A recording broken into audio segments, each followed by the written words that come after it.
چونکہ ہم نے پہلے بھی آپ سے کہا تھا کہ 1970 جب OIC کا اجلاس جس میں ہیڈ آف سٹیٹس آئے تھے، میں اس کے مناظر ایکسکلوزیو مناظر بھی کچھ دیر میں آپ کو دکھاؤں گا، لیکن چونکہ بات ہم کر رہے ہیں OIC کی اور بات ہو رہی ہے افغانستان کی سچویشن پر، یہ ایک دہائی کی بات نہیں، 4 دہائیوں کا قصہ ہے، اس قصے کو نمٹانا ہے، آگے بڑھنا ہے، جو وہاں پر حالات ہیں اس پر قابو پانے کے لیے سنہری موقع ہے کہ جب وزرائے خارجہ یہاں پر موجود ہوں گے، جب ڈسکشنز ہوں گی، جب مطالبہ کیا جائے گا کہ ایسز جو فریز ہیں انفریز کیا جائے ان کو، چونکہ ہم بات کر رہے ہیں کہ جو انسانی بحران جو پیدا ہو رہا ہے افغانستان میں، اس پر عالمی برادری کی توجہ مبذول کرانی ہے، اور اسی کے لیے ہم نے اس اجلاس کو طلب کیا ہے۔ افغانستان کی جب ہم بات کرتے ہیں، 20 لاکھ بچے افغانستان میں ایسے ہیں جو غذائی قلت کا ان کو سامنا کرنا پڑ رہا ہے۔ اس کے علاوہ اب سرد موسم بھی ہے، دسمبر دائرہ گزر رہا ہے، یہ جو سردی ہے سخت موسم ہوتا ہے، اس سے بھی مقابلہ کرنا ہے افغانستان میں بسنے والوں کو، تو ایسے میں اگر غذائی قلت ہو، ایسے میں اگر سرد موسم کا مقابلہ کرنے کی طاقت نہ ہو، سکت نہ ہو، ہمت نہ ہو، تو ہمت جو رہی صحیح ہے وہ ٹوٹ جاتی ہے۔ اور اس میں کردار پاکستان کا کیا ہے، مسلم ممالک کا کیا ہے، اس پر آج ہم بات کر رہے ہیں، کیونکہ طالبان کے برسر اقتدار آنے کے بعد امریکہ اور عالمی اداروں نے جو فنڈز فریز کیے، جو فنڈز روک دیے، اس کی وجہ سے انسانی ہمدردی کی بنیاد پر پاکستان نے خوراک، ادویات اور دیگر شعبوں میں دنیا نے اگر مدد نہ کی تو بھوک افغانستان میں جنگوں سے زیادہ جانیں لے سکتی ہے، اس پر زور ڈالا ہے، اس کا ادراک پاکستان کو بھی ہے۔ پاکستان چاہ رہا ہے کہ دیگر ممالک اور بالخصوص عالمی طاقتیں اس کو سمجھ پائیں۔ چونکہ ہم نے ذکر کیا کہ سیکرٹری جنرل OIC یہاں پر پہنچ چکے ہیں، مزید کون کون پہنچ چکا ہے، کون کون سا وفد یہاں پر آ چکا ہے، اور آج کس کس کو ہم اس وقت ایکسپیکٹ کر رہے ہیں ان دیز 2 hours جس میں ہمارا یہ پروگرام ہو رہا ہے۔ رانا افتخار صاحب ہمارے ساتھ موجود ہیں، ان کی طرف چلتے ہیں۔ افتخار صاحب تھوڑا سا بتائیے گا، ایک تو ہم نے چند لمحات پہلے ذکر بھی کیا ہے، ابراہیم حسین طہا صاحب سیکرٹری جنرل وہ آئے، ان کی گفتگو بھی سنوائی، لیکن اب بتائیے گا کیا اپڈیٹس آپ کے پاس ہیں، اب کون پہنچنے والا ہے پاکستان؟ جی، جو وفود ہیں اسلامی ممالک جو تنظیم کا وزرائے خارجہ کی کونسل کا خصوصی اجلاس ہو رہا ہے، اس میں شرکت کے لیے کل سے وفود کی آمد کا سلسلہ جاری ہے۔ کل تقریباً 15 سے 18 وفود آئے تھے، ہمیں ذرائع نے بتایا، جبکہ آج سعودی عرب، نائجیریا، سودان، بنگلہ دیش، مالدیپ اور جو دیگر قطر کا جو وفد ہے وہ آ چکا ہے۔ جو سعودی عرب کا وفد آیا ہے اس میں جو افغان امور ڈپارٹمنٹ ہے اس کے سربراہ اس میں ہیں، اور اس کے علاوہ جو پاکستان امور ڈپارٹمنٹ ہے سعودی عرب کا اس کے جو سربراہ ہیں وہ آج پہنچے ہیں، جبکہ جو سعودی وزیر خارجہ ہیں وہ کل آئیں گے۔ ابھی جو اسلامی ترقیاتی بینک ہے اس کے جو سربراہ ہیں ان کا ٹیرا لینڈ کر چکا ہے، کچھ ہی دیر بعد وہ باہر آئیں گے، اور امید ہے کہ وہ میڈیا سے بھی خطاب کریں گے۔ جو وفود کی آمد کا سلسلہ ہے یہ کل تک جاری رہے گا۔ آج جو وفود آ چکے ہیں وہ میں بتا چکا ہوں، آج سارا دن جو وفود ہے ان کی آمد کا سلسلہ جاری رہے گا، اور یہ کل تک جاری رہے گا کیونکہ کانفرنس جو ہے وہ 19 کو ہونی ہے۔ جی صحیح۔ اچھا رانا افتخار صاحب، ذرا ہمارے عوام کے لیے بالخصوص اسلام آباد کے شہریوں کے حوالے سے بھی میں آپ سے بات کرنا چاہوں گی۔ ابھی تک تو یہ باقاعدہ طور پر اعلان نہیں کیا گیا ہے موبائل سروس کے حوالے سے، لیکن جو G5 کے ایریاز ہیں اور جو اس سے ملحقہ سڑکیں ہیں، اگر ہم ان کی بات کریں تو وہاں پر ٹریفک کی ڈائیورسٹی کے حوالے سے کس قسم کے اقدامات جو ہیں ان کو اٹھانے کا فیصلہ کیا گیا ہے؟ جو ارد گرد کے نزدیک علاقوں میں رہنے والے شہری ہیں ان کے لیے کن مشکلات کا انہیں سامنا کرنا پڑ سکتا ہے، اور یہ جو گہما گہمی ہے یہ کب تک جاری رہے گی؟ ذرا ان کو اس حوالے سے تھوڑا سا انٹیمیٹ کر دیں۔ جی بالکل، جو آپ نے جیسے بتایا کہ جو موبائل سروس ہے جس کو جو ریڈ زون ہے اور جو ایریا جہاں سے وفود نے گزرنا ہے ان علاقوں میں بند رکھنے کا فیصلہ کیا گیا ہے۔ اس کے علاوہ 20 کو منڈے کو دوبارہ بتائیے گا یہ فیصلہ ہو گیا، بیکاز شیخ رشید صاحب نے ٹویٹ کی تھی، انہوں نے کہا تھا کہ بھی فیصلہ آج ہوگا موبائل فون سروس بند رکھنے سے متعلق، تو کیا یہ فیصلہ ہو گیا، اعلان ہو گیا اس کا کہ موبائل فون سروس بند رکھی جائے گی؟ جی ابھی اطلاعات یہی آ رہی ہیں ذرائع کے مطابق، کیونکہ انہوں نے ریکویسٹ دی ہے جو یہ کیا جائے گا۔ ابھی بالکل آپ نے ٹھیک کہا، ذرائع کے مطابق ہے لیکن حتمی کنفرمیشن نہیں اسے کہا جا سکتا۔ جی لیکن آپ دیکھنا ہفتہ اتوار چھٹی ہوتی ہے، اس کے علاوہ منڈے کی بھی چھٹی دی گئی ہے تاکہ لوگوں کو مشکلات کا سامنا نہ کرنا پڑے، کیونکہ وفود نے واپس جانا ہے۔ ٹھیک، آپ یہ کہہ رہے ہیں کہ پیر کے روز بھی چھٹی کا اعلان کر دیا گیا ہے؟ جی ٹھیک ہے، جی بالکل، بہت شکریہ۔ منڈے کو چھٹی کا اعلان اس لیے کیا گیا تاکہ شہریوں کو مشکلات کا سامنا نہ کرنا پڑے، جو اپنے امور ہیں وہ پہلے نپٹا لیے، اس کے بعد کیونکہ وفود میں کی واپسی ہونی ہے اس لیے عوام کو کوئی مشکلات کا سامنا نہ کرنا پڑے، اس لیے پیر کی چھٹی دی گئی ہے اسلام آباد میں۔ ٹھیک, بہت شکریہ آپ کا رانا افتخار صاحب. وقتاً فوقتاً ہم آپ سے اس پر مزید اپڈیٹس لیتے رہیں گے. صبح پاکستان جب تک آج کی نشست تمام نہیں کرتا, اس سلسلے میں آنے والی ہر اپڈیٹ ہم اپنے ویورز تک پہنچائیں گے. جیسے کہ ہم نے شہریوں کی سہولیات کے حوالے سے بات کی, بالخصوص جن کا تعلق وفاقی دارالحکومت اسلام آباد سے ہے, G5 کے ایریا سے تعلق رکھنے والی جو شخصیات ہیں, اسی سے ملحقہ سڑک ہمیں F6 کی طرف بھی جاتے ہوئے دکھائی دیتی ہے. F5 کا ایریا بھی یہیں سے بہت زیادہ نزدیک پڑتا ہے. تو وہ تمام افراد جو کہ اس ایریا کے قریب رہتے ہیں, انہیں ہو سکتا ہے کہ 2 روز کے لیے موبائل فون سروس سے متعلق مشکلات کا سامنا کرنا پڑ سکتا ہے, لیکن حتمی اعلان ابھی سلسلے میں وزارت داخلہ کی طرف سے نہیں آئے گی. مصدقہ ذرائع کی جانب سے جیسے ہی تصدیق کی جائے گی اس کے حوالے سے بھی آپ کو آگاہ کر دیا جائے گا. دوسرا یہ کہ سوموار کی چھٹی کا اعلان کیا گیا ہے صرف وفاقی دارالحکومت اسلام آباد کے رہنے والے شہریوں کے لیے, تاکہ جو گہما گہمی رہے گی, جو کہ وفود آئے ہوں گے, جو کہ ڈیلیگیشنز آئے ہوں گے, اس حوالے سے کہا جا رہا ہے کہ تھوڑی سی جو کہا جا رہا ہے کہ ہمیں پریشانی کا سامنا نہ کرنا پڑے, اس لیے اس روز چھٹی کا اعلان جو ہے وہ کر دیا گیا ہے. لیکن ساتھ ہی ساتھ میں آپ کو یہ بتا دوں کہ 2 روز کی جو گہما گہمی ہے وہ چلتی رہے گی. بالکل, اور جب ہم گہما گہمی کی بات کریں تو ذرا انتظامات کا جو جائزہ لیا گیا اس کی بات بھی کر لیتے ہیں. گزشتہ روز فارن منسٹر شاہ محمود قریشی صاحب نے ایک اہم اجلاس طلب کیا تھا, اور اس میں فواد چودھری صاحب بھی تھے, فاروق حبیب صاحب بھی تھے, فارن سیکرٹری بھی تھے, اور اس پر انتظامات کا جائزہ بھی لیا گیا. جو سچویشن افغانستان کی ہے اس کے حوالے سے بریفنگ بھی دی گئی کہ جو ہم نے اجلاس بلایا ہے اس میں ہم نے کن پوائنٹس پر بات کرنی ہے. چونکہ ظاہر ہے میں بار بار ذکر افغانستان کا کروں کیونکہ افغانستان پر ہی بات ہونی ہے, جو وہاں کے ایشوز ہیں انہیں کو ڈسکس کیا جانا ہے.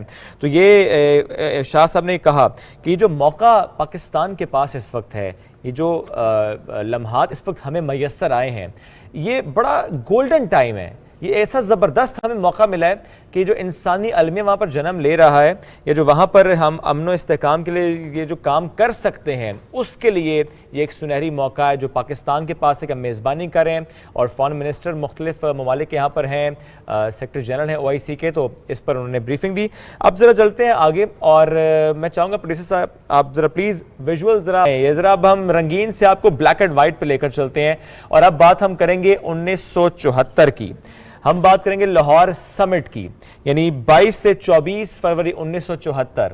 یہ بادشاہی مسجد کے مناظر ہیں جس وقت یہ OIC کا اجلاس پاکستان نے اس کی میزبانی کی. ذرا فل سکرین پر یہ ویژول دکھائیے گا, اور یہ ایکسکلوسیو مناظر ہیں پاکستان ٹیلی ویژن نیوز کے جو ہم آپ کو اس وقت دکھا رہے ہیں کہ جس وقت یہ اجلاس طلب کیا گیا تھا اور لاہور سمٹ کا اس کو نام دیا گیا تھا. ایک غیر معمولی سربراہی اجلاس OIC کے سیکرٹری جنرل جن کو عبدالرحمان کی تجویز پر منعقد ہوا تھا, اور دوسری اسلامی سربراہی کانفرنس اکتوبر 1973 کو کی جو عرب اسرائیل جنگ ہے اور عربوں کی طرف سے تیل کی جو پابندیاں ہیں اس کے بعد مشرق وسطیٰ کی صورتحال پر تبادلہ خیال کے لیے بلائی گئی تھی, جس میں دنیا بھر کے مسلم ممالک کے سربراہان مملکت, وزراء, معززین انہوں نے شرکت کی تھی.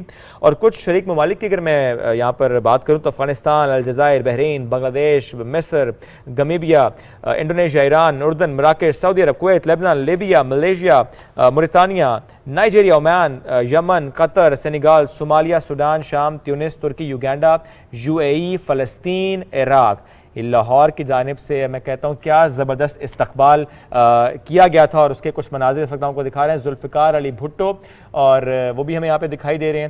ذرا تجاویز اور سفارشات کیا تھیں اس وقت؟ بالکل, وہ شہید ذوالفقار علی بھٹو جن کو ہم دیکھ سکتے ہیں اس فوٹیج میں, اور اس حوالے سے میں آپ کو بتا دوں کہ وزیر اعظم اس وقت کے ذوالفقار علی بھٹو صاحب, انہوں نے اس کانفرنس کا آغاز کیا تھا اور کچھ فیصلے کیے تھے. وہ فیصلے ذرا ہم یہاں پہ ڈسکس کر دیں, اپنے ناظرین کو ذرا تاریخ میں لے کر چلے اور بتائیں کہ اس میں کیا اہم فیصلے کیے گئے تھے. کہا گیا کہ اردن, شام, مصر اور فلسطینی عوام کو اپنی زمینوں کی بازیابی کے لیے ان کی جائز جدوجہد کے لیے حمایت کا یقین دلایا گیا. مسئلہ فلسطین کو حل کرنے کی ضرورت ہے یہ بھی بتایا گیا. اسرائیل کے ساتھ تعلقات رکھنے والی تمام ریاستوں کی مذمت کی گئی, یہ بھی اس فیصلے میں شامل تھا. ساتھ ہی ساتھ تجویز دی گئی جہاں پر مذمت کی گئی کہ یروشلم پر عربوں کی خود مختاری کے لیے اقدامات کیے جائیں گے. اس کے ساتھ ایک اور اہم فیصلہ اس وقت کے اجلاس میں کیا گیا جو کہ یہ تھا کہ اسلامی ثقافت, یکجہتی, اور تعلیم کے فروغ کے لیے اسلامی یکجہتی فنڈ قائم کیا جائے گا۔ اگر ہم اس فیصلے کو ذرا غور سے سنیں کہ اسلامی یکجہتی فنڈ قائم کیا جائے گا کس کے لیے؟ تعلیم کے لیے، یکجہتی کے لیے، ثقافت کے لیے۔ تو آج افغانستان کو، افغانستان کے بہن بھائیوں کو، وہاں پر بسنے والے مسلمانوں کو اس یکجہتی فنڈ کی بہت ضروری ہے۔ یہی وجہ ہے کہ آج آرگنائزیشن آف اسلامک کانفرنس کے حوالے سے پاکستان اس اہم اجلاس کی میزبانی کر رہا ہے کہ جو اس وقت وعدے کیے گئے تھے، جس پر سگنیچرز ہوئے، جس پر سب نے اتفاق کیا، آج وہ وعدے یاد کروائے جائیں۔ ذوالفقار علی بھٹو، شہید ذوالفقار علی بھٹو، اس وقت کے وزیر اعظم، کیا گفتگو کی انہوں نے، کس طرح سے سما باندھا اور کس طرح سے لوگوں کو متحد کیا، آئیے آپ کو سنواتے ہیں۔ We have no doubt in our minds that inescapably, irresistibly, inevitably, these objectives will be achieved, no matter who is pitted against the forces of Islam. This is not a new challenge that Islam faces. From its birth, from its inception, Islam has faced one challenge after another. Yes, there have been setbacks. There have been terrible setbacks. But having faith in Almighty Allah and being guided by His wisdom and by His holy scriptures, we can never lose confidence in ourselves, in our cause and in our future. Zulfiqar Ali Bhutto کی گفتگو کا کچھ حصہ ہم نے آپ کو سنوایا ہے۔ اب ذرا بات یہ کرتے ہیں کہ اس وقت کا اجلاس، اس سے فائدہ کیا حاصل ہوا، اس کا رزلٹ کیا نکلا، کیونکہ اس سے پاکستان کا قد کس قدر اونچا ہوا، یہ تو ایک اس کی ہم بات کرتے ہیں کہ جسٹ بیکاز کہ ہم نے متحد کیا اسلامی امہ کو، ہم نے وہ رول پلے کیا جو کہ ایک مسلم ملک کو کرنا چاہیے۔ مشرق پاکستان کی بھی ذرا بات کرتے ہیں، کیونکہ مشرق پاکستان کے ٹوٹنے کے بعد بھارت، جس کو یہ اندازہ ہوا اس سمٹ کو دیکھ کر، اس کے ویژولز کو دیکھ کر کہ Pakistan is not alone، Pakistan اکیلا نہیں کھڑا بلکہ دنیا کے چند امیر ترین ممالک اس کے ساتھ ہیں، بہت سے دوست ہیں پاکستان کے، کئی عرب اسلامی ممالک جنہوں نے ابھی تک بنگلہ دیش کو علیحدہ ملک تسلیم نہیں کیا تھا۔ اسلامی سربراہی کانفرنس سے پیدا ہونے والے اسلامی بھائی چارے کی فضا میں پاکستانیوں نے ماضی کو بھلایا، بنگلہ دیش کو تسلیم کیا، شیخ مجیب الرحمان صاحب کو گلے لگایا۔ کیا زبردست وہ ویژول تھا، کیا زبردست وہ ماحول تھا۔ پاکستان نے جب تسلیم کیا تو اس کے بعد جو دیگر مسلم ممالک ہیں انہوں نے بھی بنگلہ دیش کی آزاد حیثیت کو تسلیم کیا۔ سربراہی اجلاس کے ذریعے عالم اسلام نے یاسر عرفات کی قیادت میں فلسطین لبریشن کی حیثیت کو فلسطینی عوام کی واحد جائز نمائندہ کے طور پر قبول کیا۔ PLO اس آرگنائزیشن کی قبولیت نے UN اور دیگر عالمی اداروں میں فلسطین کے کاز کو تقویت بخشی۔ اینڈ آئی ریممبر کہ یاسر عرفات نے کہا تھا فلسطین لاہور میں پیدا ہوا ہے۔ تو دیکھیے ایک ایسی کانفرنس جس کا انعقاد ہوا اور اس کی وجہ سے کتنے بڑے مسائل کی نشاندہی کی گئی، اور ان مسائل کی نشاندہی کرنا اس لیے بھی بہت زیادہ ضروری تھا تاکہ اس پر کام ہو سکے، مختلف فورمز اس پر کام کر سکیں۔ تو یہ 1970 کے مناظر، اس وقت ہیڈ آف سٹیٹس آئے تھے، پھر 1980 جب فورن منسٹرز آئے تھے، یعنی 41 سال بعد اب دوبارہ سے ہم دیکھ رہے ہیں کہ فورن منسٹرز پاکستان میں آ رہے ہیں، اور یہ 41 سال کا سفر تو ہے، لیکن ہم نے پھر سے متحد ہونا ہے، اکٹھے ہونا ہے۔ جو درپیش چیلنجز مسلم امہ کو ہیں اس پر تو بات ہونی ہے، لیکن اس وقت اہم مسئلہ ہمارے برادر ملک کو درپیش ہے، دیٹ از افغانستان۔ اور اس سے ہم یہ نہیں کہہ سکتے کہ صرف ہمارا برادر ملک، کہتے ہیں نا کہ یہ 5 انگلیاں ہیں، اگر ایک انگلی کو تکلیف ہوگی تو پورا جسم، پورا بازو تکلیف میں رہے گا۔ اگر خطے کے ایک ملک میں مسئلہ ہوگا اور وہاں پر مسلمان بہن بھائی رہتے ہیں تو ہمیں دیکھنا ہے کہ ہم خطے کے حوالے سے اپنا کیا اہم کردار ادا کر سکتے ہیں۔ اسی سلسلے سے متعلق ایک لیٹسٹ ڈیولپمنٹ بھی آپ کو اپڈیٹ کر دیں، جس میں وضاحت ہونا اور سچائی ہونا بہت ضروری ہے۔ جس وقت ہم اپنے رپورٹر سے بات کر رہے تھے اس وقت بھی ہم نے موبائل فون سروس کے بند ہونے کے معاملے پر ان سے گفتگو کی تھی۔ کچھ میڈیا ہاؤسز جو ہیں وہ اس بارے میں خبر چلا رہے ہیں کہ یہ ٹیلی فون سروس جو ہے وہ بند رہے گی۔ ممکنہ طور پر یہ فیصلہ ہو سکتا ہے، لیکن مصدقہ ذرائع کے مطابق ابھی تک اس قسم کا کوئی حتمی فیصلہ نہیں کیا گیا ہے۔ میری گزارش ہے کہ شیخ رشید صاحب کی ٹویٹ ذرا جو ہے وہ ہمارے ناظرین کو دکھائی جائے۔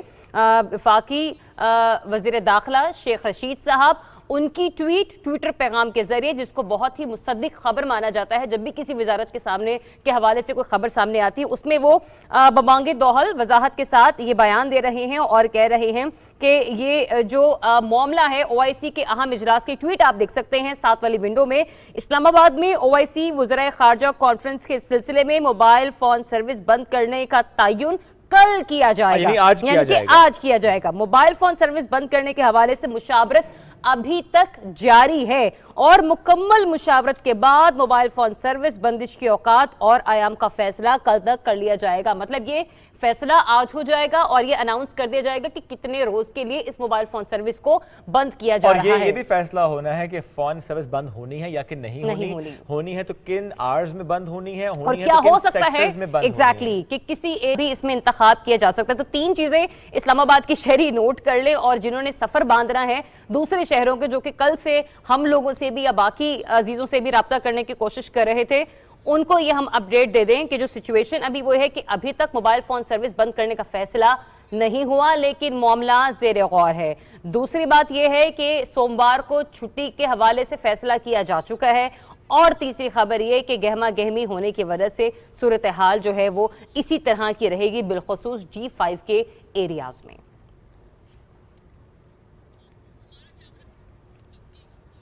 چلیں، یہ تو ہم بات کریں OIC کی، ایک چھوٹی سی بریک لیتے ہیں اور OIC سے متعلق دیگر اپڈیٹس ہمارے تک آ رہی ہیں، آپ سے ہم شیئر بھی کریں گے، اور اس کے علاوہ بہت سے موضوعات، بہت سے معاملات جس پر ڈسکشن آج ہم نے اس پروگرام میں کرنی ہے، وہ اسے کنٹینیو کریں گے چھوٹی سی بریک کے بعد۔ Stay with us.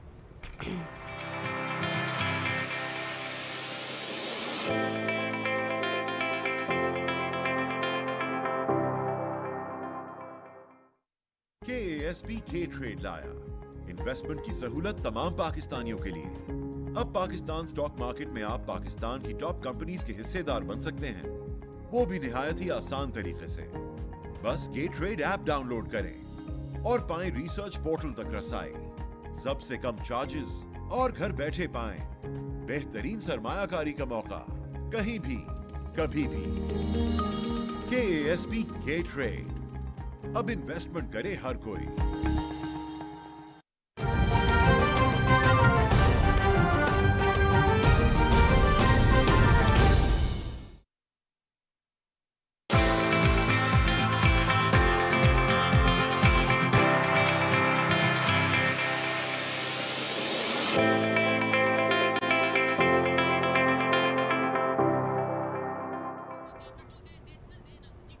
G welcome back. Break کے بعد آپ کو ایک بار پھر سے خوش آمدید کہتے ہیں ایک نئی انفارمیشن کے ساتھ، اور خبر ہے ان تمام ججز صاحبان کے لیے، ان کے اہل خانہ کے لیے، اور ان کے لیے جو کہ ہائی کورٹس کے حوالے سے جن کی بیٹ ہے ان رپورٹرز کے لیے، کہ نئے ججز کی تقرریاں تو ہو چکی ہیں، لیکن آج حلف برداری کی تقریب بھی منعقد کی گئی ہے اسلام آباد ہائی کورٹ میں۔ سب سے پہلے تو تمام ججز صاحبان کو جن کی آج تقریب حلف برداری ہوئی، صبح پاکستان کی طرف سے مبارکباد آپ قبول کیجئے، پاکستان ٹیلی ویژن نیوز کی جانب سے مبارکباد قبول کیجئے، کیونکہ یہ انصاف کی فراہمی کا جو بیڑا ہے یہ آپ کے کندھوں پر ہے۔ تو اسلام آباد ہائی کورٹ کے یہ مناظر ہیں جہاں پر ہم آپ کو دکھا رہے ہیں 3 نئے ججز کی حلف برداری کی جو تقریب ہے وہ منعقد کی گئی ہے۔ اوتھ ٹیکنگ یہ سیریمنی ہے، اور یہ سیریمنی کے جو ویژولز ہیں وہ آپ لوگ دیکھ رہے ہیں۔ بیرسٹر سردار اعجاز اسحاق خان صاحب، ارباب محمد طاہر اور سمن رفت امتیاز صاحبہ نے حلف اٹھایا ہے۔ تو یہ ہمارے وہ 3 ججز صاحبان ہیں جنہوں نے آج اپنے اپنے عہدوں کا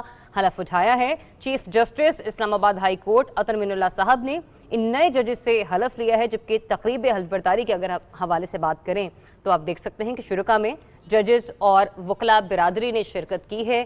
ساتھ ہی ساتھ آپ کو یہ بھی بتا دیں کہ جو سینئر صحافی ہیں انہیں بھی یہاں پر مدعو کیا گیا تھا تاکہ وہ بھی اس تقریب میں شرکت اختیار کر سکے۔ تو ایک بار پھر سے آپ کو اپڈیٹ کر دیتے ہیں۔ ایگزیکٹلی جی، پریزیڈنٹ عارف علوی صاحب نے بدھ کو اپوائنٹ کیا تھا بیرسٹر سردار اعجاز اسحاق خان صاحب کو، ارباب محمد طاہر صاحب کو، سمن رفت امتیاز صاحب کو، اور ان تینوں ججز نے اب جو ہے وہ حلف اٹھا لیا ہے۔ چیف جسٹس اسلام آباد اطہر من اللہ نے نئے ججز سے حلف لیا ہے.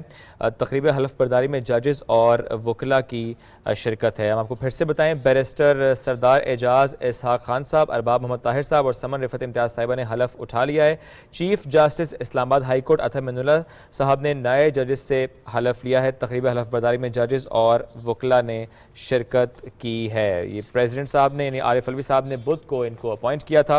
آرٹیکل 197 آف دا کانسٹیٹیوشن کے تحت ان کو یہ پاورز یعنی اختیارات دیے گئے ہیں, اور اب یہ 3 نئے ججز اسلام آباد ہائی کورٹ میں انصاف کی فراہمی میں اپنا کردار ادا کریں گے. تو ہماری طرف سے آپ مبارکباد قبول فرمائیے. آگے بڑھتے ہیں, اور بھی کسی کو مبارکباد ہم نے دینی ہے. وہ مبارکباد ہم نے دینی ہے گلگت بلتستان کے لوگوں کو, اسکردو کے لوگوں کو. پرائم منسٹر آف پاکستان جناب عمران خان صاحب کل خوشیوں بھرا تحفہ اور خوشی کی خبر لے کر پہنچے اسکردو. وزیر اعظم عمران خان نے اسکردو ایئرپورٹ کی انٹرنیشنل آپریشن کے لیے توسیع اور اپ گریڈیشن کے کام کا گزشتہ روز افتتاح کیا اور کہا اس موقع پر کہ بہتر شاہراہوں اور اسکردو انٹرنیشنل ایئرپورٹ کے ساتھ اقتصادی خوشحالی کو یقینی بناتے ہوئے گلگت بلتستان کی مقامی اور غیر ملکی سیاحوں کے لیے ایک اولین منزل میں تبدیل ہونے والا ہے. ڈیفینیٹلی جب راستے آسان ہو جائیں گے, جب سفر آسان ہو جائے گا, تو پھر موسم گرما ہو یا موسم سرما, آپ کو یہ پلان نہیں کرنا پڑے گا اچھا یہ 3 مہینے ہیں, میں ان 3 مہینوں میں اپنا جو ٹرپ ہے وہ گلگت بلتستان کا پلان کر لیتا ہوں. میرے ویسی کو ہوسٹ کو بہت شوق ہے اس طرح ہنزا جانے کا, گلگت جانے کا, تو شاید میرے خیال سے آپ کی چیزیں آسان ہونے جا رہی ہیں, خاصی آسان ہونے جا رہی ہیں. بالکل, اور Skardu is my next destination I must add here. لیکن میں سردی کی وجہ سے کچھ رک گیا, لیکن اب خان صاحب نے ایک نئی انرجی مجھے دی ہے کہ خان صاحب جا سکتے ہیں تو وائی ناٹ می, میں بھی جاؤں گا. اب سردی میں جائیں گے ہم اسکردو, اور وہاں پہ گھوم پھر کے آئیں گے, برف باری آپ کو دکھائیں گے. اچھا یہ تم نے بات, اس میں ایک یہ چیز میں دکھاؤں گی کہ ویژولز آپ نے دیکھی گلگت بلتستان کی عوام نے کس طرح سے ویلکم کیا. ایک بہت بڑا کراؤڈ تھا دیکھنے والا.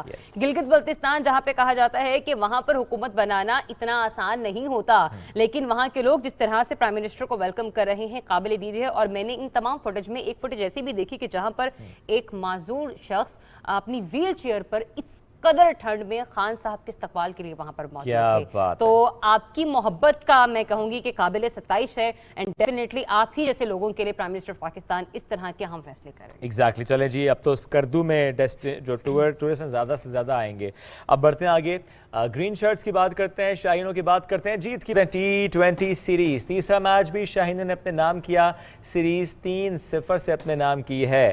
وائٹ واش کر دی یعنی ویسٹ انڈیز کو, اور کراچی میں میچز تھے. تیسرا یعنی سیریز کا آخری T20 میچ تھا. پاکستان نے ویسٹ انڈیز کو 7 وکٹوں سے شکست دی ہے. 208 رنز کے بڑے ہدف کے تعاقب میں بیٹنگ کا آغاز کیا, اور کپتان بابر اعظم اور وکٹ کیپر بیٹسمین محمد رضوان نے 158 رنز کا شاندار ہدف فراہم کیا. کیپٹن بابر اعظم 79 رنز بنائے, آؤٹ ہوئے, تاہم محمد رضوان نے دھواندار بیٹنگ کی, 87 رنز کی یادگار اننگز کھیلی. پاکستان نے 19ویں اوور میں 208 رنز کا ہدف حاصل کیا. یہ پاکستان نے ویسٹ انڈیز کے خلاف T20 انٹرنیشنل میں اپنا سب سے بڑا رنز کا جو ہدف ہے وہ حاصل کیا ہے. شاندار اننگز کھیلنے پر محمد رضوان مین آف دی میچ قرار پائے. اچھا, اس کے بعد تھوڑا سا آپ کو بتا دیں کہ T20 سیریز تو اپنے نام کر لی ہے, لیکن جو ون ڈے سیریز ہونی تھی اس کو ملتوی کر دیا. اف یو ریمبر ذرا ہم ڈسکس بھی کرتے کہ چونکہ کچھ کھلاڑیوں کو کووڈ ہو گیا تو شاید یہ ایسا فیصلہ ہو سکتا ہے. تو میرے خیال سے شاید انہی کھلاڑیوں کی طبیعت کو ناساز دیکھتے ہوئے اس قسم کے فیصلے لیے گئے, کیونکہ جب تک ٹیم اچھا پرفارمنس نہیں دے پائے گی تو ہر ملک کی خواہش یہ ہوتی ہے کہ ہم اپنا بیسٹ دینے کی کوشش کریں, اور اسی لیے ہو سکتا ہے کہ یہ میچ ملتوی کر دیا گیا ہو, کیونکہ کھلاڑیوں کی صحت بھی اتنی ہی امپورٹنٹ ہے جتنا کہ ہم یہ دیکھتے ہیں کہ میچز امپورٹنٹ ہوتے ہیں. لیکن میں یہ کہوں گی کہ ماشاءاللہ جو ہمارے رضوان ہیں ان کو کل گزشتہ روز مین آف دی میچ جو ہے اس کا ایوارڈ دیا گیا. تو رضوان کے حوالے سے, بابر اعظم کے حوالے سے ٹویٹر بول رہا تھا کل, ہیش ٹیگ چل رہے تھے, اور آپ ان کامیابیوں کے مستحق بھی ہیں بالکل, کیونکہ پاکستان کو آپ نے ایک نیا جوش فراہم کیا ہے, ایک نیا جذبہ دیا ہے. اب کرکٹ کے بعد ایک اور گیم ہے, اس کا ذکر آپ سے کر لیتے ہیں. ایشین ہاکی چیمپئنز ٹرافی میں آج جو ہے وہ بڑا ٹاکرا ہوگا. پاکستان اپنے روایتی حریف بھارت سے ٹکرائے گا. ڈھاکہ میں آج کا پہلا میچ روایتی حریفوں پاکستان اور بھارت کی ٹیموں کے درمیان کھیلا جائے گا, جبکہ گرین شرٹس بھارت کو شکست دینے کے لیے انتہائی پرعزم ہیں. تو best of luck team green, go and kill the views. کیا بات ہے, موجہ ماری ہے. اچھا, اور ذرا چونکہ آپ نے کہا ٹویٹر بول رہا تھا, تو ٹویٹر تو کل کسی اور کے حوالے سے بھی بہت کچھ بول رہا تھا. میں بہت باکسنگ کی کرنے لگا ہوں. باکسر عثمان وزیر ایک اور عالمی اعزاز اپنے نام کر لیا. دبئی میں بین الاقوامی فائٹ جیتی ہے. ایشین باکسنگ چیمپئن عثمان وزیر مڈل ایسٹ چیمپئن اب بن چکے ہیں۔ پاکستان کے ابھرتے ہوئے نوجوان باکسر آصف ہزارہ نے بھی یوگینڈا کے باکسر کو شکست دی ہے۔ ABF ٹائٹل ان کے نام ہو گیا ہے اور فواد چودھری صاحب نے اس کامیابی پر دونوں باکسرز کو پاکستان کا فخر قرار دیا۔ انہوں نے ٹویٹ کی دبئی میں عثمان وزیر نے تنزانیہ کے ٹاپ باکسر راسٹا کو شکست دی اور ٹائٹل جیتا۔ گزشتہ برس عثمان وزیر نے ایشین ٹائٹل کا کامیابی سے دفاع کیا تھا اور عثمان وزیر نے اس فائٹ کو اپنے کیریئر کی بڑی فائٹ قرار دیا اور کہا کہ پاکستانی عوام کی سپورٹ سے حوصلہ ہے۔ اور دبئی میں انٹرنیشنل باکسنگ ایونٹ میں جو کامیابی پر باکسر آصف ہزارہ انہوں نے بھی اللہ کا شکر ادا کیا اور اس عزم کا اظہار کیا کہ آئندہ بھی پاکستان کے لیے جیتتے رہیں گے، فتوحات کا یہ سلسلہ جاری رہے گا۔ کیوں نہ ذرا موسم کی کوئکلی بات کی جائے؟ بالکل، موسم کے حوالے سے بات کرنی ہے کیونکہ اسلام آباد کا موسم شدید ٹھنڈا ہوتا رہا ہے۔ 4 ڈگری سینٹی گریڈ تھا ذریعہ۔ ایگزیکٹلی، اب آپ سوچیں، شکر ہے میرے انورٹر چل پا رہا شعیب، کل ورنہ تو اتنی ٹھنڈ تھی کہ جس کی حد نہیں۔ اور پچھلے 2 دن سے ایسا ہو رہا ہے کہ میں جب آفس آ رہی ہوں نا تو اکثر اوقات لوگ نہیں پہچان پاتے کیونکہ عالم یہ ہوتا ہے ہاتھوں پہ گلوز ہوتے ہیں، فیس پہ ماسک ہوتا ہے اور ایسے میں نے مفلر لپیٹا ہوا تھا، لیکن یہاں تو پھر تھوڑا بہت آسان ہو جاتا ہے ہمارے لیے ڈرائیو کرنا۔ بات کریں لاہور کی، آپ وہاں اپنے ماحول دیکھیں، سیالکوٹ کا ذکر کر، پنجاب کے بہت سارے ایسے علاقے کیونکہ ان کا شمار میدانی علاقوں میں کیا جاتا ہے، تو پہاڑی علاقوں میں دھند ذرا کم ہوتی ہے، میدانی علاقوں میں شدید دھند کا راج ہوتا ہے۔ تو شدید دھند کے باعث لاہور کے علامہ اقبال انٹرنیشنل ایئرپورٹ پر جو ہمارے ڈومیسٹک فلائٹس ہیں جنہیں ہم اندرون ملک پروازیں کہتے ہیں، صرف یہی نہیں، جو انٹرنیشنل فلائٹس ہماری ہیں، جو ہمارے بیرون ملک چلنے والی پروازیں ہیں، ان کا فلائٹ آپریشن بھی خاصا متاثر ہوا۔ موٹر ویز بھی ٹریفک کے روانی میں تعطل نظر آیا اور کہا یہ جا رہا ہے کہ یہ صرف ایک دن کی بات نہیں ہے، دس ویکینڈ یہ دیکھیے ذرا آپ کی یہ جو حد نگاہ کس حد تک متاثر ہو رہی ہے۔ بائکس پہ چلنے والے بھی نہیں پہچان پا رہے ہیں کہ انہیں اس گلی میں جانا ہے یا اس گلی میں جانا ہے۔ تو اپنا خیال رکھیں، اپنے پیاروں کا خیال رکھیں کیونکہ جو موسم ہے 1 سے 2 روز یوں ہی رہے گا، شدید دھند پیٹ میں رہے گا، جہاں پر ہم دیکھیں گے کہ جو زمینی راستہ ہے وہ متاثر ہو رہا ہے، وہیں پر جو زمینی سفر ہے اس کے ساتھ ساتھ فضائی سفر بھی شدید متاثر ہونے والا ہے۔ ایگزیکٹلی، چلیں تو اپنا جو شیڈیول آپ نے دیکھنا ہے کہ آپ نے کس وقت ٹریول کرنا ہے تو ضرور ویدر اپڈیٹس لے کر جائیے۔ بڑھتے ہیں آگے، ایک خبر ہم نیوزی لینڈ سے بھی شامل کر لیتے ہیں۔ آپ کو یاد ہے 2019 میں کرائسٹ چرچ حملہ، اس کی بات کرتے ہیں۔ مسجد پر حملہ آور کو روکنے کی جو کوشش کی گئی تھی، پاکستانی سمیت 2 مسلم شہریوں کو بہادری کا اعلیٰ ترین ایوارڈ نیوزی لینڈ کراس اس سے نوازا گیا ہے۔ نیوزی لینڈ کے شہر کرائسٹ چرچ، مارچ 2019 کی ہم بات کریں، ایک سفید فام شدت پسند نے مسجد پر حملہ کیا تھا۔ دہشت گردی کا یہ واقعہ، اس کے نتیجے میں 51 نمازی شہید ہوئے تھے۔